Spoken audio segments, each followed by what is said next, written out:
Judges, chapter 16. Samson went to Gaza and saw there a prostitute and went into her. The Gazites were told, "Samson is here." They surrounded him and laid wait for him all night in the gate of the city and were quiet all the night, saying, "Wait until morning light. Then we will kill him."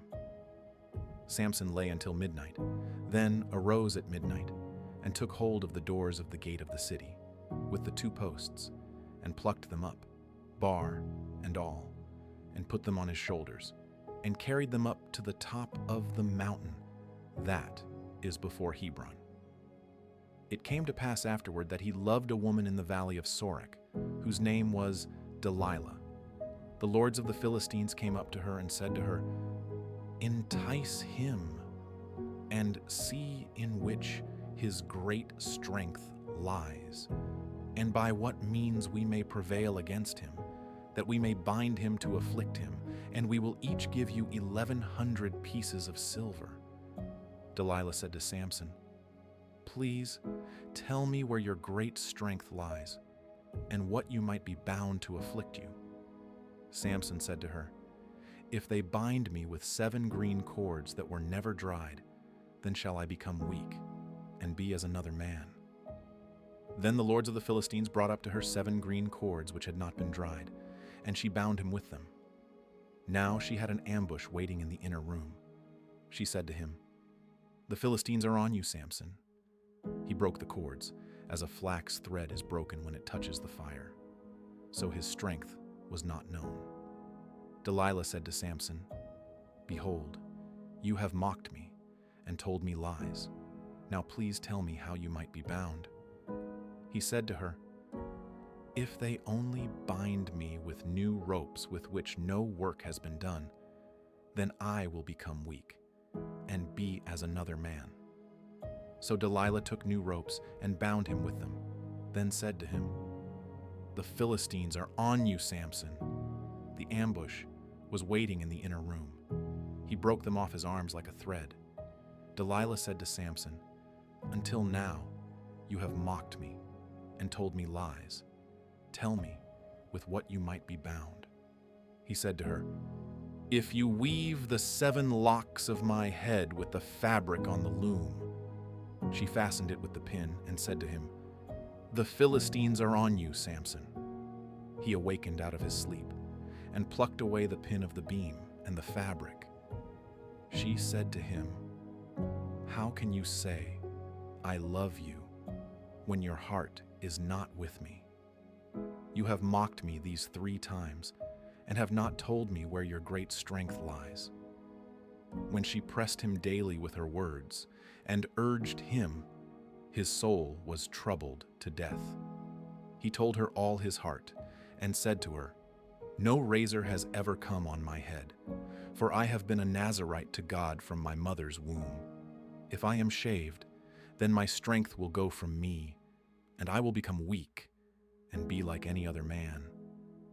When Delilah saw that he had told her all his heart, she sent and called for the lords of the Philistines, saying, "Come up this once, for he has told me all his heart."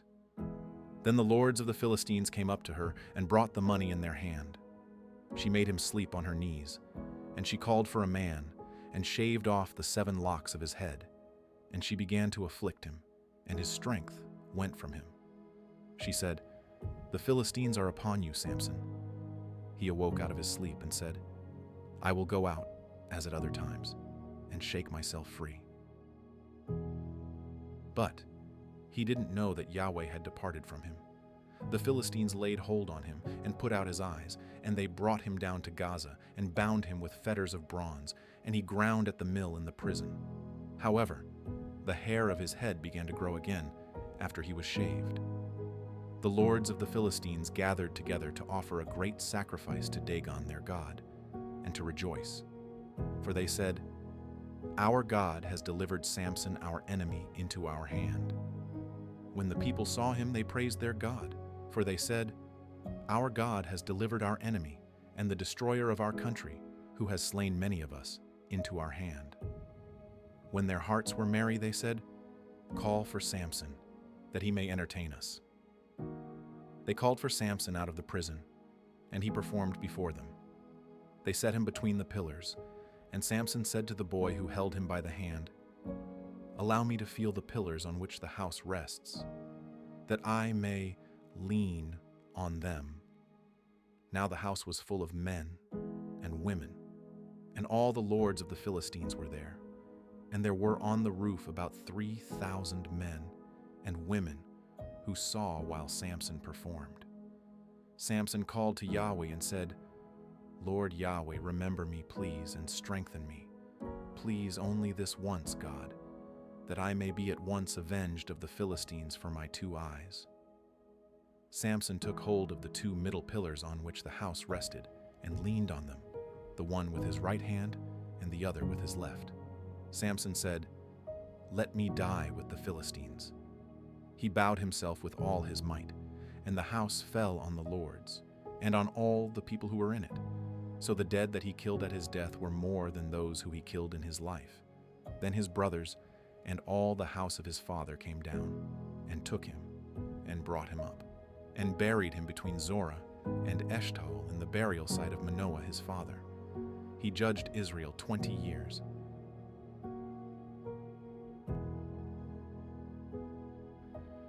Judges, chapter 17.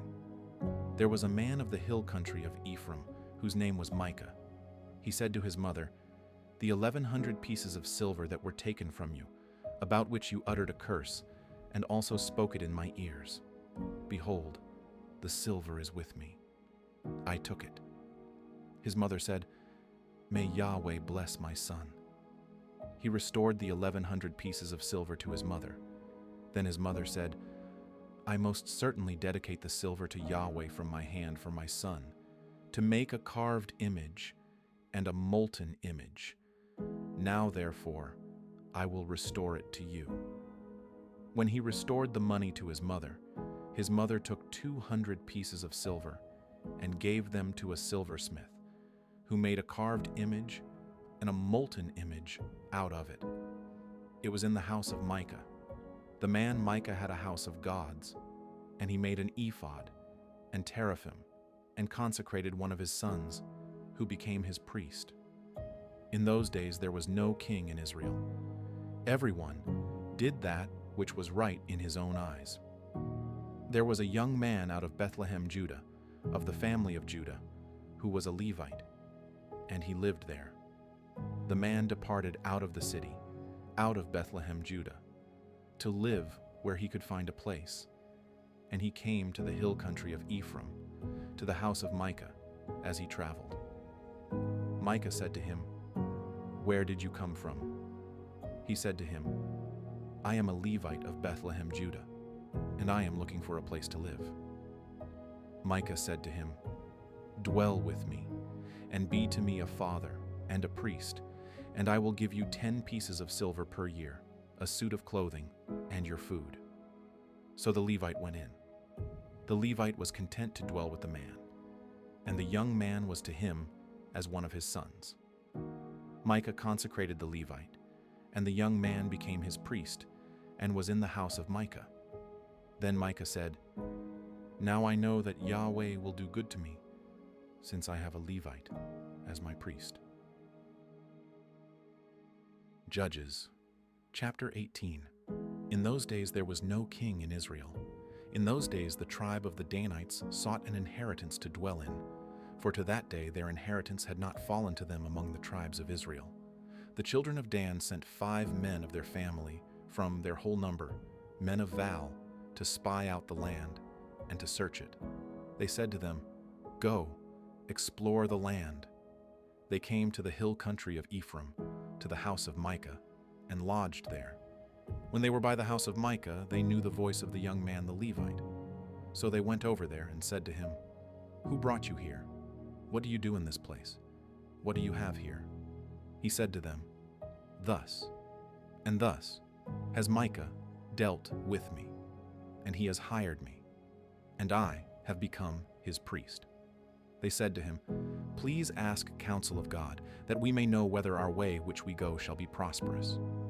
The priest said to them, "Go in peace. Your way in which you go is before Yahweh."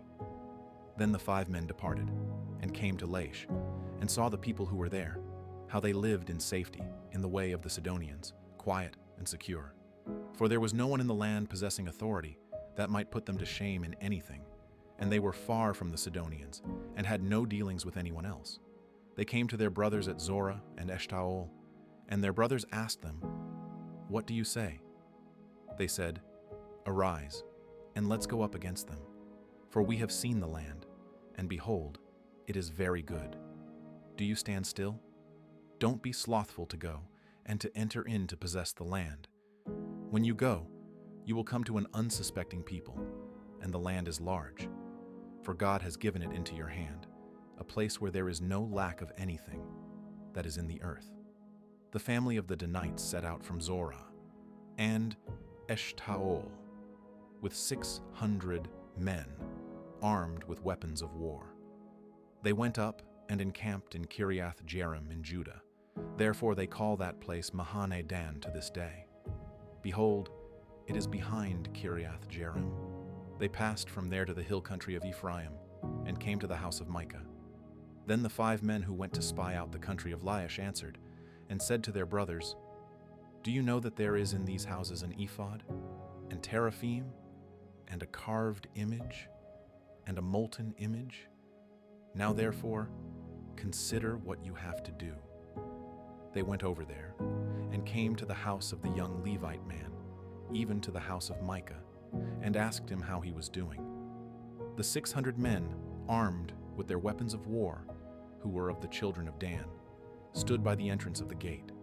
The 5 men who went to spy out the land went up, and came in there, and took the engraved image, the ephod, the teraphim, and the molten image. And the priest stood by the entrance of the gate with the 600 men armed with weapons of war. When these went into Micah's house, and took the engraved image, the ephod, the teraphim, and the molten image, the priest said to them, "What are you doing?" They said to him, "Hold your peace, put your hand on your mouth, and go with us. Be a father and a priest to us.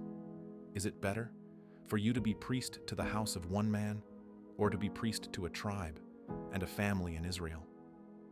The priest's heart was glad, and he took the ephod, the teraphim, and the engraved image, and went with the people.